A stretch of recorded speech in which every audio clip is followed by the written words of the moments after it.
This week on Hasten TV.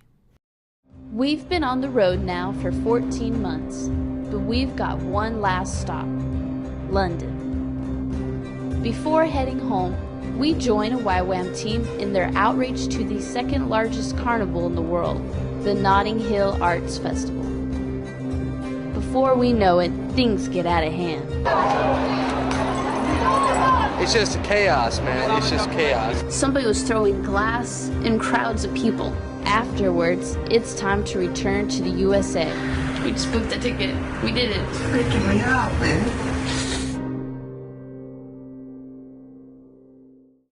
Hi, we're Dustan and Darlene Stanley. We're married, we're ministers, and we're determined to see the Great Commission complete. The Lord has put it on our hearts to start a worldwide missions ministry. But before we can do that, we've got some learning to do. So we've packed 2 bags and we're taking a year to travel around the world. Our goal? To learn, to preach, to change. This is our first journey, and we're taking you with us.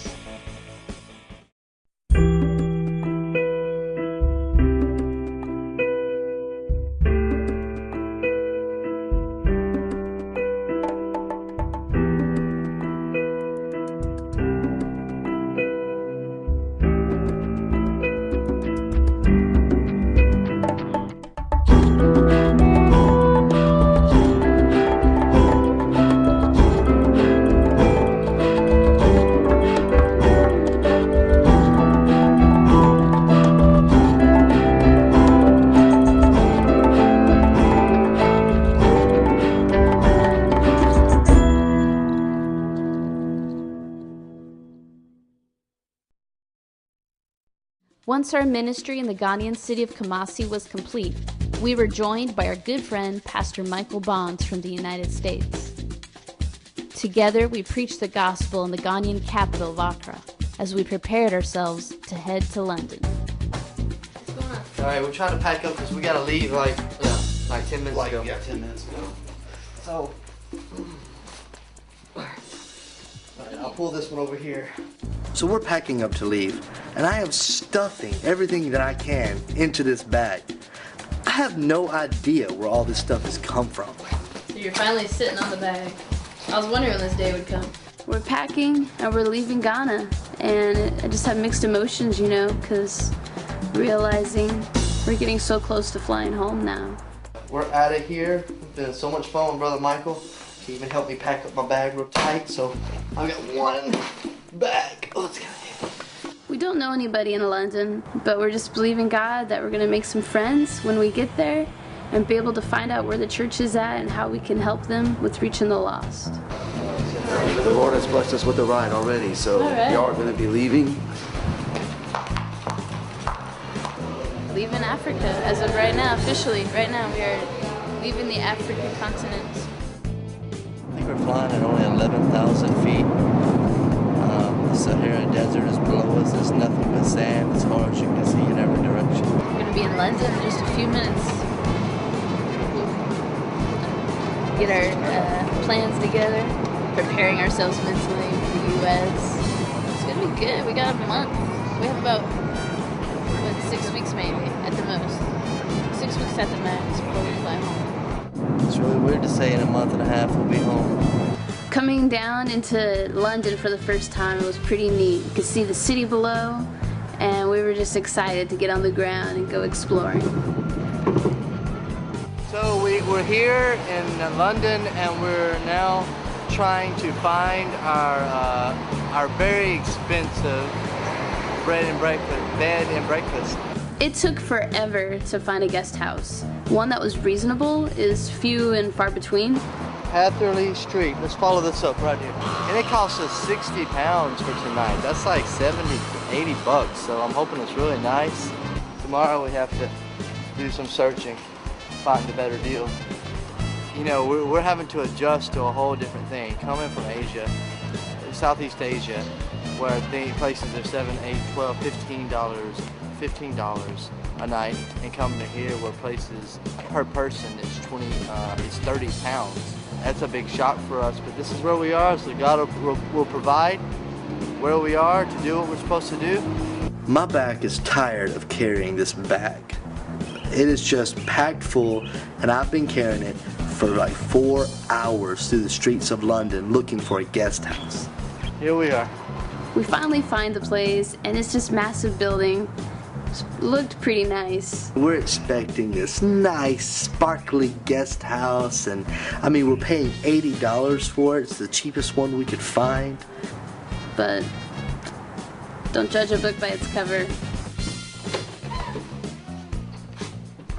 I'm so excited about it, and we walk in and there's not even a bathroom. It's like, welcome to Europe.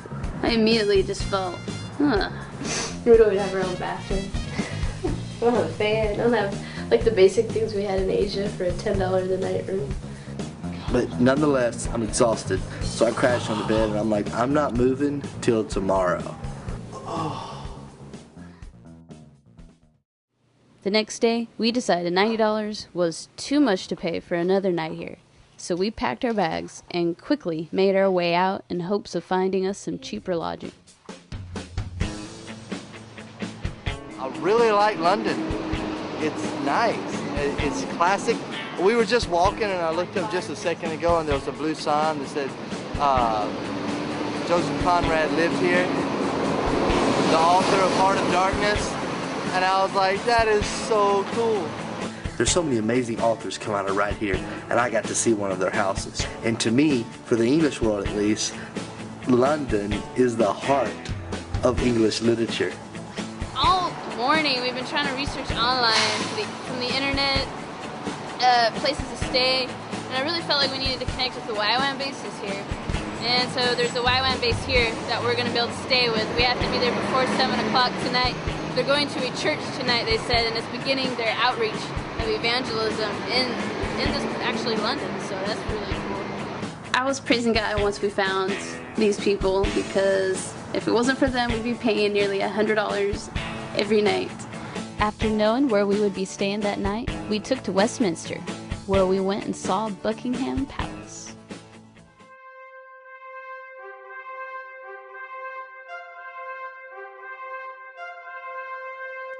It's great. This is where the Queen lives. Buckingham Palace is amazing. It's so big. We didn't go inside, but we just walked around the grounds and saw the outside, and it was just beautiful, beautiful. And we just get a feel of the heart of London and what it's like, and it's beautiful.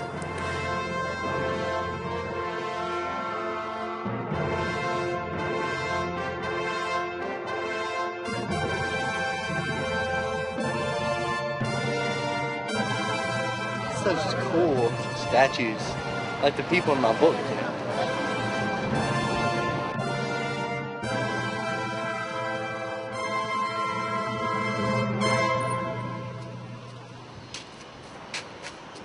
I have always wanted to go inside of one of those things. Thing is, it didn't go down underground, and I didn't get whooshed away to another world.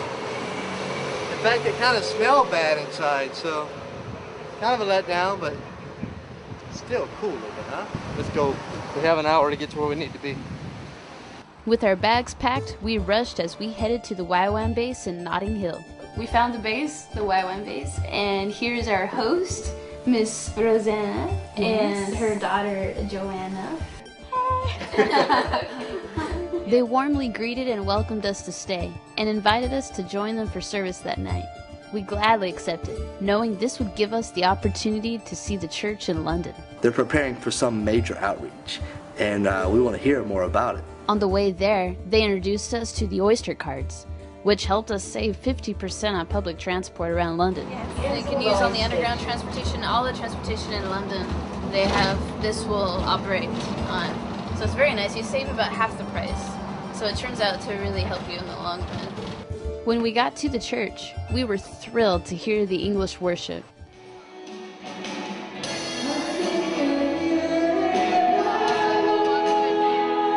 It's so cool to walk into the church and hear Hillsong being played. I'm like, home.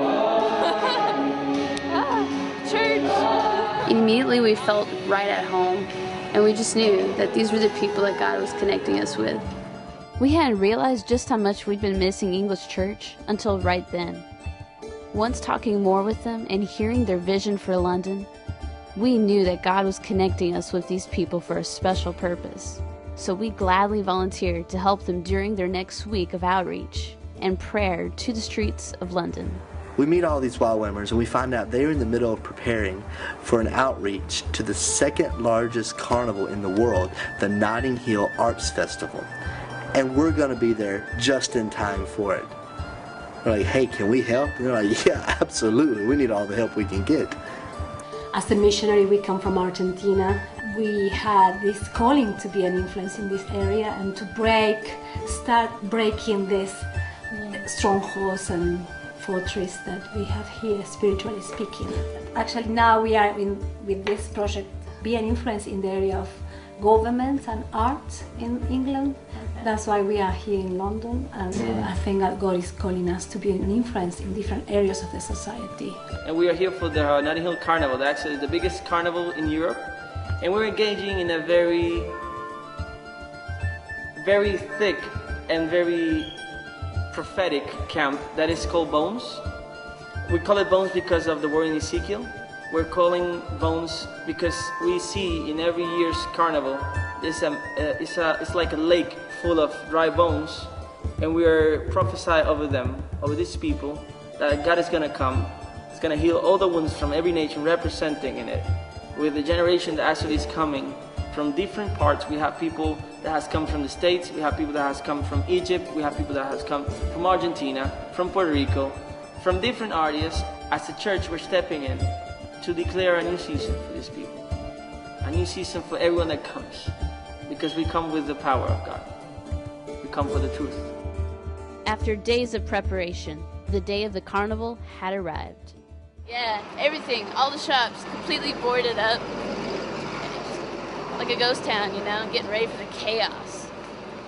Chaos that's gonna start in a few hours. Millions of people, like 2 to 3 million people, just turned downtown Notting Hill into this mass of partying. There's art, there's a lot of drinking, there's a lot of dancing, and every year things get out of hand. What's going on? Chaos, the beginning of chaos. There are people dancing on the rooftops outside of the church. Can't imagine living there during this carnival. It's like living on Bourbon Street during Mardi Gras. Insanity. A lot of people do drugs, a lot of people get even into riots and things like that. It can get really, really crazy. The team all got together and prayed, and we had communion right before we headed out. And it was really cool, you know, get everybody in unity. Their goal is to be a light and to spread the gospel the best they can in the middle of the chaos. That's what I'm talking about, being a light for Christ. We're getting ready to go right now. The things are moving, so we gotta catch up. We all got new white shirts. Now it's time to go dance in the carnival, baby. The YWAM team had worked hard, and they had put together this float and all of these costumes that reflected the bride of Christ and reflected also the things we've been redeemed from. And we're going to be marching in the parade, dancing to praise music, to try to just be a light. And people are having fun, that's cool. We just want to let them know that God cares about you even here.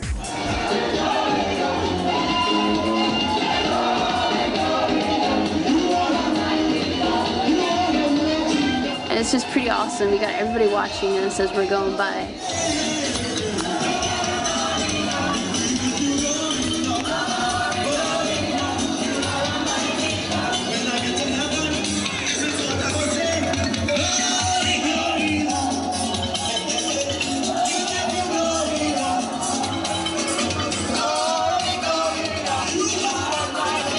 We're dancing, praising God, when suddenly chaos erupts. Everybody was like, get inside, get inside. So, you know, we're running and we get inside. We were just in the church. We were just getting ready to go out in the streets and just set up a little area, pray for people who needed it, and the statues were getting ready. And all of a sudden, it's like everybody just started yelling, in, in. And I ran downstairs, and everyone was in, and they were trying to help a lady in without letting the whole people in because there was a big riot of people just running. and throwing stuff.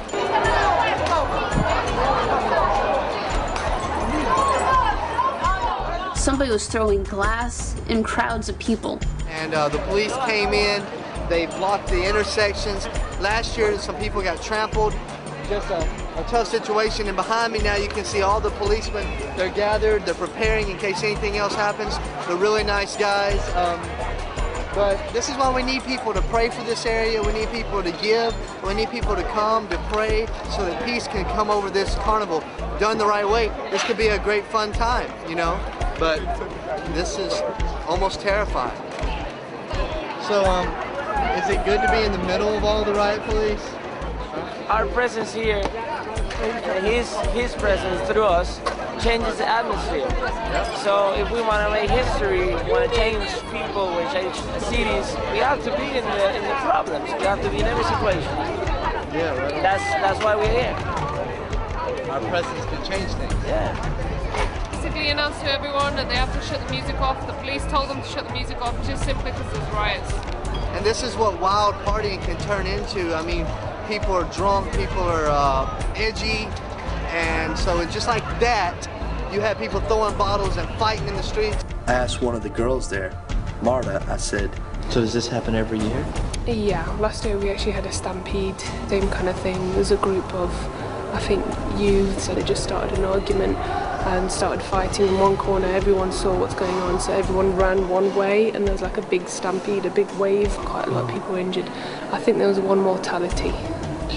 That's carnival. So this is why this stuff needs to change. Yeah, definitely. I think hopefully every year it gets a little bit better, and we're definitely praying very, very, very hard, hoping one year this will not happen in carnival.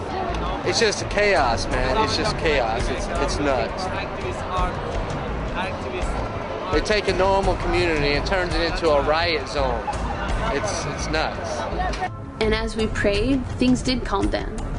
And before we knew it, it was all over. You know, things were getting better. And we just praised God because it could have been a lot worse.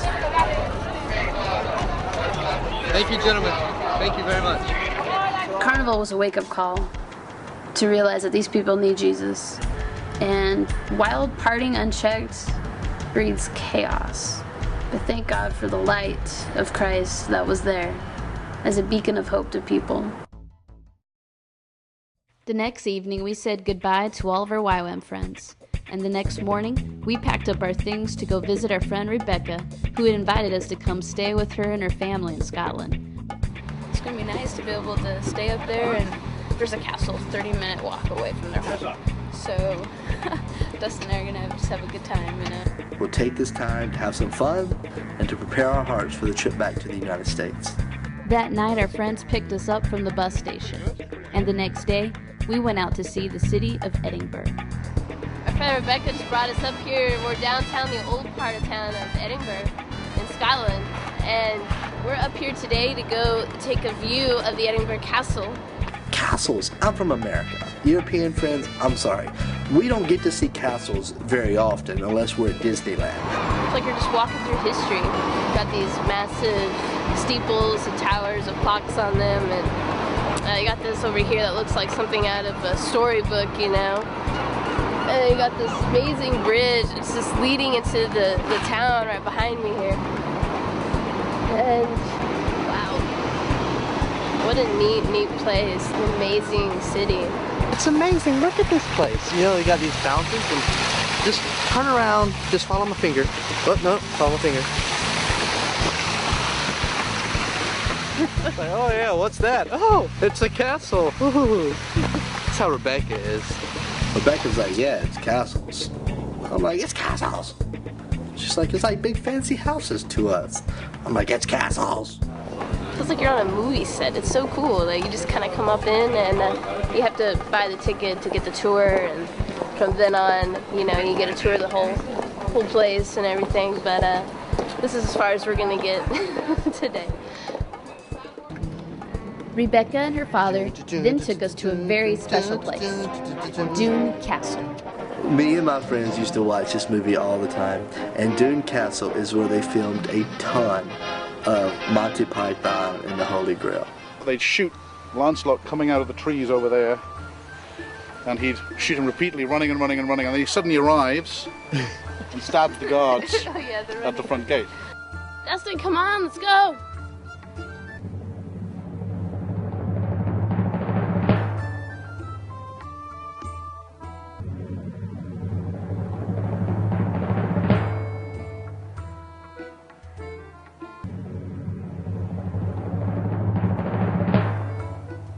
What's he doing?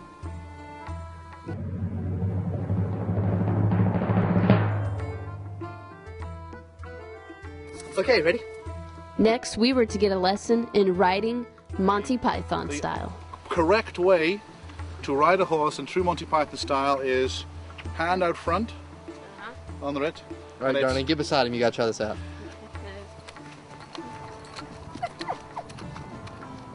All right, your turn. Try it. Okay, so it's like a skip. Hand on hip, hand out front. Hand on hip, hand up Holding front. the reins.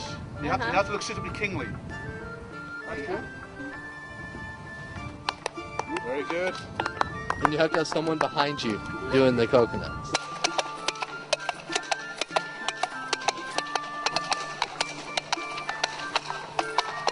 On second thought, that's a silly place. Woo! If we stop here and look up there, where the scaffolding poles are, that's where they shot the scene with the rude French knights, who suggested all sorts of improper things.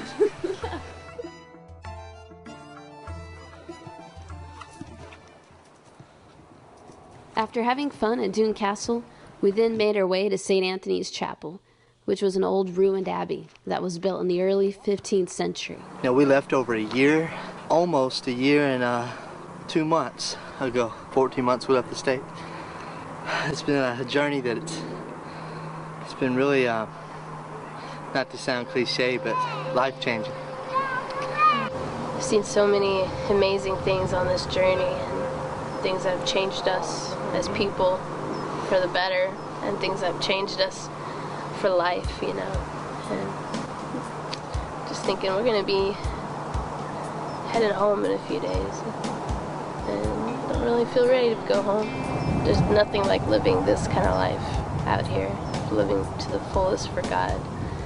It's not easy to think about heading back to the States at this point. It's really, really hard.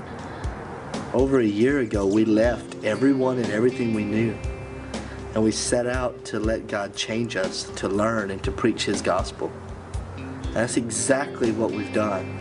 We saw souls that would have been destroyed that were rescued, the images from Cambodia, the memories from Ghana. These things have now been inserted into our hearts, and once they were in there, they changed everything about me. We just booked a ticket. We did it. We've been talking about it for weeks, and we just now actually booked the ticket. And I don't know what it was about hitting that button and buying the tickets. It just made it all come to realization that tomorrow we're going back to the States. We started packing up our things and getting our bags ready. The next morning we would be leaving, and this would be it for a while. We don't know when we're going to be back. Good morning. Morning. Packing up our bags this morning. Last time for this trip. So we're going to grab our bags and head to Heathrow, take off at noontime. It's 8, need to be there 2 hours early, so we got to get rolling because it's going to take us about an hour to get down to the terminal. We set off, we head to the airport, and I'm just so in shock, you know, like this is it. Are we really going home? I can't believe it. I could go for another 6 months, easy. I'm afraid of going back to life as normal, but I know that's not possible. This is where our work really truly begins. When I left, there were so many things I didn't know and so many things I had never seen that now God's just completely reshaped me in Him, in Christ. I've seen limbs be healed. I've seen people walk who couldn't walk. I've seen ears be opened. Those kind of things change you for life.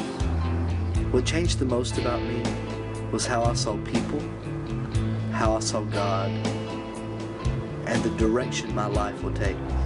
I was always wanting to win the lost. I always wanted to be a minister. But now, I have to. I feel compelled, pulled. We have to preach this gospel to the whole world. Next landing, United States of America. You know, I'm scared of going back home, of going to America and forgetting the things I've seen. But you know, one of the things we've learned on this journey is fear is not something to be obeyed, no matter what. Fear will cripple you, it will stop you from living your dreams and from fulfilling God's will for your life. Back to America land. In the Continental Magazine. Maryland. America. America. These bags have officially been around the world now. So now we're waiting on them. Like it's taking forever. I must be going around the world again. Will I go again?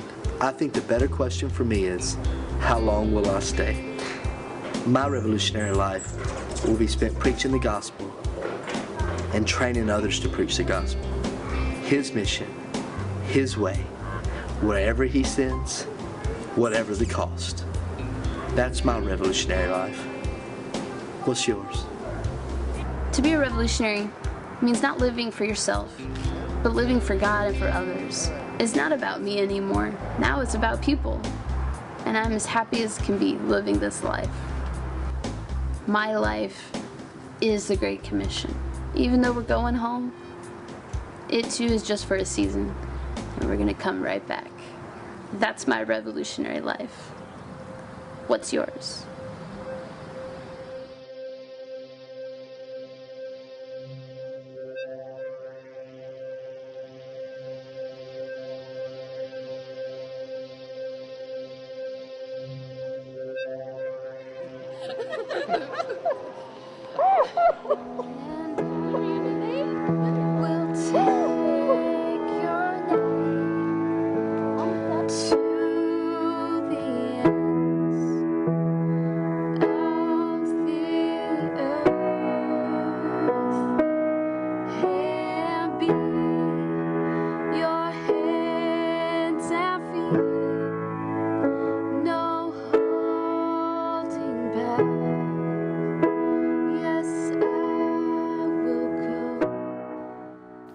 Visit us today at www.hasten.tv and check out more of our episodes and content we have there online, freely available for you. We also have many projects going on around the world that we absolutely need your help with, so please sign up and become a monthly partner with us in helping us spread the gospel. Also, if you desire to be trained in missions, we have an on-demand mission training course called Great Commission Academy. Sign up for that today, guys. Thank you.